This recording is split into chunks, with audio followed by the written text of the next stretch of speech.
15 अगस्त 1947 भारत के इतिहास में वो स्वर्णिम दिन जब देश अंग्रेजी हुकूमत की बेड़ियों से आजाद हुआ था।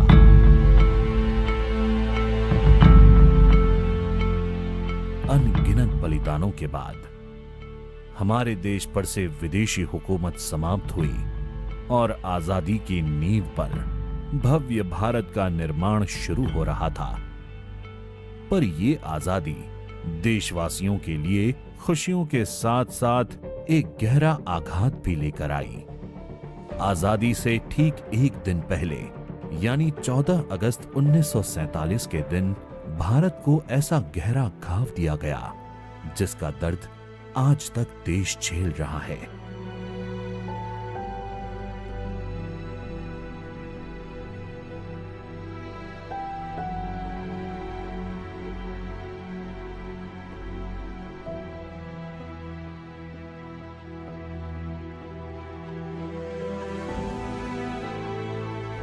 साजिशन भारत को दो हिस्सों में बांट दिया था और पाकिस्तान के रूप में एक अन्य धर्म आधारित देश बनाया गया। देश का यह विभाजन किसी विभीषिका से कम नहीं था। विभाजन के नाम पर ऐसी नफरत घोली गई जिससे करोड़ों जिंदगियां बुरी तरह प्रभावित हुई और देश में हिंसा का तांडव शुरू हो गया। इसमें कोई दो राय नहीं कि ये एक मानव निर्मित विभीषिका थी। 14 अगस्त को किया गया भारत का विभाजन मानव इतिहास में सबसे बड़े विस्थापनों में से एक था, जिससे लगभग 2 करोड़ लोग प्रभावित हुए थे। ये बंटवारा शांतिपूर्ण तरीके से नहीं हुआ था। नफरत और हिंसा की आग में देश को झोंक दिया गया था।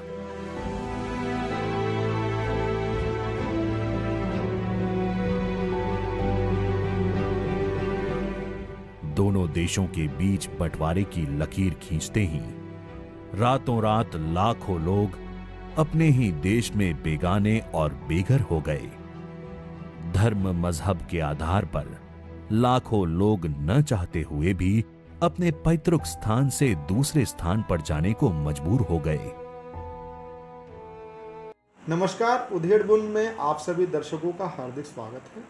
उधेड़बुन में आज हम एक महत्वपूर्ण विषय पर एक बहुत ही प्रमुख शख्सियत से हम मिलने जा रहे हैं। उधेड़बुन कार्यक्रम में आज हम जानेंगे किस प्रकार हमने अपनी भारत की आज़ादी किस कीमत पर पाई है।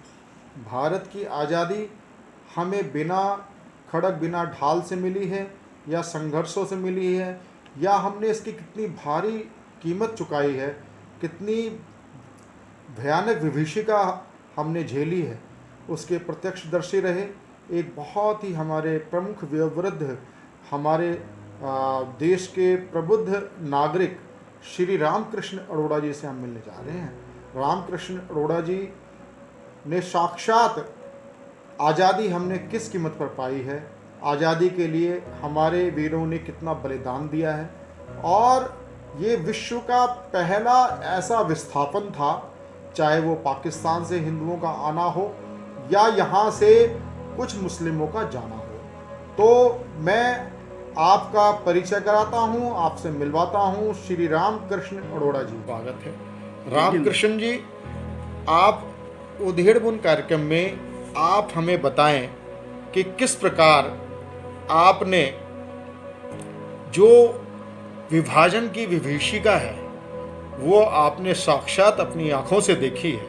तो पहले तो आप बताएं कि आप का जैसे कि आपका जन्म 15 अगस्त 1925 में आपका जन्म स्थान रहा है और अमृतसर में ही आपने शिक्षा दीक्षा प्राप्त की है। तो थोड़ा अपने बारे में पहले बताएं, विभीषिका के बारे में बाद में बात करते हैं। मैं 1942 में संघ के संपर्क में आया। मैट्रिकुलेशन पास किया था 1942 में। तो संघ के संपर्क में आया। मैं दिन रात संघ का काम करता था। तो मुझे 2-3 साल में उन्होंने शाखा प्रमुख बना दिया। और 1943 में मैं एक स्टेनोग्राफर के तौर पर एक कंपनी में, प्राइवेट कंपनी में नौकरी करता था, लेकिन शाखा में जाता था। फिर मुझे अधिकारियों ने कहा कि आप नौकरी छोड़ दो और आप कॉलेज ज्वाइन कर लो और कॉलेज स्टूडेंट्स में काम करो। तो मैंने नौकरी छोड़ दी और कॉलेज स्टूडेंट पर कॉलेज में दाखिल हो गया और अपने खर्चे पर मैंने पार्ट टाइम किया और उससे अपना गुजारा करता रहा। और फिर मैंने किया, तो जैसे ही मैंने 1946 में मैं फर्स्ट ईयर में हिंदू कॉलेज अमृतसर में एडमिट हुआ, तो और पढ़ाई में मेरी पूरी हो नहीं सकी। बीए कोर्स में मैंने एडमिशन लिया था, तो मैंने 2 साल का कोर्स अभी किया ही था 48 में। तो तब संघ पर बैन लग गया, महात्मा गांधी जी की हत्या हुई और उन्होंने संघ को उसका जिम्मेदार ठहराया और संघ को बैन कर दिया। तो जितने प्रमुख कार्यकर्ता थे उन सबको जेल में डाल दिया, उनमें से एक मैं भी था। अच्छा। पहले तो 1 महीना हमें, मैं और मेरे दोस्त रामकृष्ण जी, एक आपसे मैं पूछना चाहता हूँ कि आपके समय, उस समय संघ के प्रमुख अधिकारी कौन कौन होते थे? संघ के प्रमुख अधिकारी डॉक्टर बलदेव प्रकाश थे और डॉक्टर इंद्रपाल वर्मा थे, और जो पंजाब के जो कार्यकर्ता थे वो माधव राव भी थे। तो अमृतसर में जो सायंकाल के प्रमुख थे वो डॉक्टर बलदेव प्रकाश थे, और हमारे जो 2-3 जिले हैं अमृतसर, गुरदासपुर वगैरह, उसके जो प्रमुख थे ठाकुर राम सिंह थे। ठाकुर राम सिंह जी। तो ठाकुर राम सिंह की कुर्बानी और जो संघ के स्वयंसेवकों की कुर्बानी का मेरे पर इतना असर हुआ कि मैंने नौकरी छोड़ के और अपना संघ में दिन रात काम करना शुरू किया। क्या आप सोहन सिंह जी भी से परिचय है आपका? सोहन सिंह जी ने भी आपके साथ, आप उनके साथ? सोहन सिंह जी से तो मेरा परिचय नहीं, नाम जरूर सुना हुआ है, लेकिन ठाकुर राम सिंह जी से तो मेरा बहुत ज़्यादा परिचय था। अच्छा। और अभी भी मैं 15-16 साल पहले मैं वहाँ गया था डंडीवाला में, 15 या 20 साल पहले, तो ठाकुर राम सिंह जी थे उस वक्त, उनसे मिला था। अच्छा। तो बड़े खुश हुए कि वो अपन सर में तो मिलते थे। अच्छा, रामकृष्ण जी, एक चीज़ बताइए, जब 15 अगस्त 1947 को आप के सामने भारत आज़ाद हुआ, भारत आज़ाद हुआ, तो उस समय की जो स्थिति थी भारत की आज़ादी के समय, उस समय लगभग आप 22 वर्ष के युवक रहे और आपने के पास प्रत्यक्ष अनुभव रहा है इसके, जिसको कह सकते हैं कि आज़ादी के सही मायने में आज हम बोलते हैं ना, आज़ाद, ये जो हमारे भारत की आज़ादी मिली है बिना खड़क ढाल के मिली है, उसकी सत्यता आप वास्तव में जानते हैं कि हमने किस प्रकार आज़ादी से पहले भी संघर्ष किया और आज़ादी के बाद भी संघर्ष किया, बलिदान दिए अपने हिंदू समाज में। उसके बारे में आप विशेष अगर मेरी अगर राय पूछे ना, तो मैं इसको आज़ादी मानता नहीं हूँ, मैं इसको पार्टीशन मानता हूँ, देश का विभाजन मानता हूँ इसको। मैं कभी इसको आज़ादी नहीं मानता। खैर जो भी है, आज़ादी तो लोग तो आज़ादी कहते हैं, तो मुझे मानना पड़ता है। उस वक़्त मैं अमृतसर में हमारे इतने राइट्स हुए, मुसलमानों ने पहले हिंदू की एक फैक्ट्री जलाई, वो मेरे घर के बिल्कुल पास थी, 200 मीटर पर होगी। तो तब से वहाँ राइट शुरू हुआ। जितने राइट्स अमृतसर में हुए पूरे पंजाब में नहीं हुए, वहाँ राइट्स शुरू हुए ये होली के टाइम पर। तो होली से जैसे ही वो शुरू हुआ, राइट्स शुरू हुए, तो अगस्त तक गए वो। और राइट्स में क्या होता था, स्टैबिंग होती थी, आग लगाई जाती थी, फायरिंग होती थी। तो मेरे कई साथी जो है वो शहीद हो गए। 3 साथी थे मेरे, शहीद हो गए। 2 तो घर से आ रहे थे, इधर कहीं जा रहे थे, उनको मुसलमानों की गोली लगी और वो शहीद हो गए। एक और मुख्य रूप से कुछ हम ये जानना चाह रहे हैं कि जो आज़ादी की एक विभीषिका थी कि वहाँ से लाखों लोग पाकिस्तान से, नवनिर्मित पाकिस्तान से, वहाँ से जो लाखों लोग आते थे, ट्रेन आती थी, तो अधिकांश गाजर मूली की तरह काट करके उनको भेजा जाता था। हाँ जी।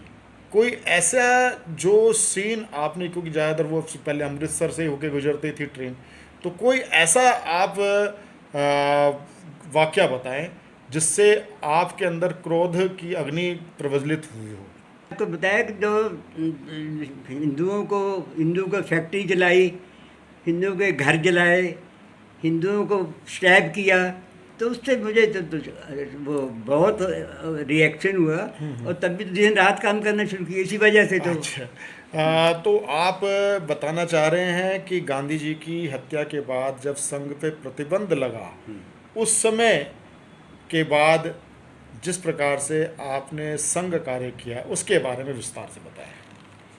हाँ, जब बैन लगा तो मैं और 2-3 साथी जो है वो तो उसको जेल में डाला और हमें 1 महीना तो लॉकअप में रखा उन्होंने। हम तीनों प्रमुख थे कार्यकर्ता, तो हमें एक कमरे में 1 महीना पूरा लॉकअप में रखा उन्होंने। उसके बाद छोड़ा। उन्होंने सोचा होगा कि ये अब उनको समझ आ गई है, लेकिन हम कहाँ समझने वाले थे। हम तो दिन रात इधर उधर गलियों में घूम के, बाजार तो नहीं जा सकते थे ना, गलियों में घूम के हम अपना काम करते थे। लोग काम क्या है, संघ का संपर्क करना और लोगों से मिलना जुलना, तो उनकी हाल चाल पूछना, उनकी कोई समस्या है तो उसको हल करना, तो वह काम तो हम करते रहे। तो गलियों के बाहर नहीं गया क्योंकि हमें डर था। और वही बात हुई 2-3 महीने के बाद मैं तंग आ गया गली में रहने। मैं कहा चलो आज बाज़ार की जरा घूम आए। मैं जैसे ही बाज़ार गया तो एक सब इंस्पेक्टर और एक कांस्टेबल ने मुझे ऐसे पकड़ लिया हाथ, चलो जी आप, वारंट दिखाया, वारंट निकले हुए थे, जेल में डाल दिया। जेल में हमें अमृतसर जेल में रखा 2-3 दिन। तो हमने भूख हड़ताल कर दी कि हमने नहीं, फिर से लॉकअप में रखा, तो हमने भूख हड़ताल कर दी। तो फिर उन्होंने जेल में ट्रांसफ़र किया। फिर वहाँ से हमें योल कैंप था जो इटली के कैदियों के लिए सेकंड वर्ल्ड वार में बनाया था, धर्मशाला हिमाचल में। तो वहाँ योल कैंप वो जो था वो दोबारा उसको रिवाइव किया, उसको संघ के को जेल में डालने के लिए। क्योंकि पंजाब से काफ़ी लोगों को जेल में डाला था, हज़ारों लोग थे। तो हमारा वहाँ 1 महीने तक लॉकअप में रहा, 6 महीने में वहाँ योल कैंप में रहा। तो और ये उसके बाद जैसे ही मैं बाहर निकला संघ का, जब एक कमेटी बैठाई थी गवर्नमेंट ने देखने के लिए कि भी वाकई संघ का कोई रोल है, तो गवर्नमेंट, नेहरू गवर्नमेंट ने तो संघ को ब्लेम किया था ना। लेकिन कमेटी ने कहा कि नहीं, इसमें संघ का कोई रोल नहीं है गांधी जी की हत्या में, तो इसलिए बैन हटा। मेरे ख्याल में ये बैन हटा शायद अप्रैल 1949 में। तो जैसे बैन हटा हम अपने घर में आए, मैं दिल्ली आ गया। मेरा भाई दिल्ली में था, तो उसने मुझे कहा दिल्ली में तुम आ जाओ, दिल्ली में बहुत काम है, बहुत नौकरियाँ हैं। तो तब मैं दिल्ली में आया मई 1949 में। तो प्राइवेट, मैं स्टेनोग्राफर था, मुझे नौकरी तो चुटकी मार के मिलती थी, स्टेनोग्राफर की बड़ी कमी थी। तो मैं 3-4 महीने तो मैं प्राइवेट कंपनी में काम करता रहा। फिर armed forces quarter defence ministry में वैकेंसी निकली स्टेनोग्राफर की, उसका एक एग्ज़ाम हुआ। तो एग्ज़ाम में मैं पास हुआ और मैं defence ministry, armed forces quarter defence ministry में मैं 29 नवंबर 1949 में मैं वहाँ ज्वाइन किया गवर्नमेंट सर्विस को। तो तब भी गवर्नमेंट एम्प्लॉइज़ को आरएसएस में जाने की मनाही है, उनके कॉन्ट्रैक्ट रूल में कि वहाँ नहीं आप जा सकते। तो मैं संघ के संपर्क से तो जरा दूर हो गया, लेकिन फिर भी जो खास कार्यक्रम होते थे, जैसे सत्संग लगाए हैं या गुरु दक्षिणा होती है, तो उसमें तो मैं पार्टिसिपेट जरूर करता था, चाहे कुछ भी हो जाए। मैं उससे डरता नहीं था, जाता था, थोड़ा बहुत मिलता जुलता था। तो उन दिनों में मतलब बस यही मेरी कहानी है कि मैंने एक तो नौकरी छोड़ के ज्वाइन किया कॉलेज आरएसएस के कहने पर, दूसरा आरएसएस के कहने पर जेल में भी गया, सब कुछ किया। और उसके बाद मैं तो दरअसल मैंने अपनी लाइफ डेडिकेट कर दी थी आरएसएस को, लेकिन गवर्नमेंट सर्विस के बाद भी मैं संघ से रहा संपर्क में। संघ की एक संस्था है सीनियर सिटीजन की, भारत विकास परिषद से, जानते हो आप? हाँ जी। उससे मैंने 6-7 साल काम किए। इंद्रपुरी शाखा, यह इंद्रपुरी है ना, इसकी शाखा का अध्यक्ष भी रहा मैं, और उसमें भी काम किया काफ़ी। तो संघ से मैं दूर नहीं हुआ, अभी तक भी मैं हूँ, उसके साथ ही हूँ मैं। और सबको कहता हूँ कि मोदी जी जैसा प्राइम मिनिस्टर मैंने नहीं देखे। मैंने सारे प्राइम मिनिस्टर देखे हैं, लेकिन मोदी जी जैसा मैंने नहीं देखा। और मोदी जी ऐसे कमाल के हैं कि कभी आराम ही नहीं करते बिल्कुल। तो अब वर्तमान स्थिति में आप भारत की आज़ादी 75वें वर्ष में प्रवेश कर गई, यानी कि हम अमृत महोत्सव मना रहे हैं, तो अब आप कैसा अनुभव करते हैं? मैं ये अनुभव करता हूँ कि अभी भी हमारे लिए खतरा अगर किसी से है तो वो मुसलमानों से है, क्योंकि वो देश के प्रति ईमानदार नहीं है, वो लॉयल नहीं है। वो इसके बारे में हमें अपने लोगों को तैयार करना है कि भाई ये ठीक है कि ये बहुत बड़ी समस्या है मोदी जी के सामने, मैं समझता हूँ। क्योंकि ये लोग जो है, इनके दिमाग में यही है कि हमने हिंदुओं को मुसलमान बनाना है, ये हिंदुस्तान को दूसरा पाकिस्तान बनाना है, उनका एम यही है। और वो उसके एम के लिए बहुत ज़्यादा तैयारी भी कर रहे हैं। और जैसे कि हिंदू लोग हमेशा ही गफलत में रहे हैं और कभी तैयारी नहीं की, और नतीजा अफगानिस्तान से सिमट के हम यहाँ तक पहुँच गए हैं, वाघा बॉर्डर तक आ गए हैं सिर्फ। तो मुझे यही डर है कि अगर हमने ये सब समस्या को हल नहीं किया तो एक पाकिस्तान का भी और न बने। रामकृष्ण अरोड़ा जी ने अपना समस्त जीवन संघ को समर्पित किया, राष्ट्र को समर्पित किया, और इन्होंने अनेक प्रकार की जीवन की विभीषिकाओं का सामना किया सफलतापूर्वक। और आज वर्तमान में आप इंद्रपुरी में आप रह रहे हैं। इस दौरान लाखों लोगों का कत्लेआम हुआ, हजारों लोग लापता हुए। इस हिंसा के उन्माद में जो लोग बच गए, उनकी जिंदगी पूरी तरह तहस नहस हो गई। जो मुल्क पहले उनका अपना था, वहीं अब वो लोग शरणार्थी की जिंदगी जीने को मजबूर थे।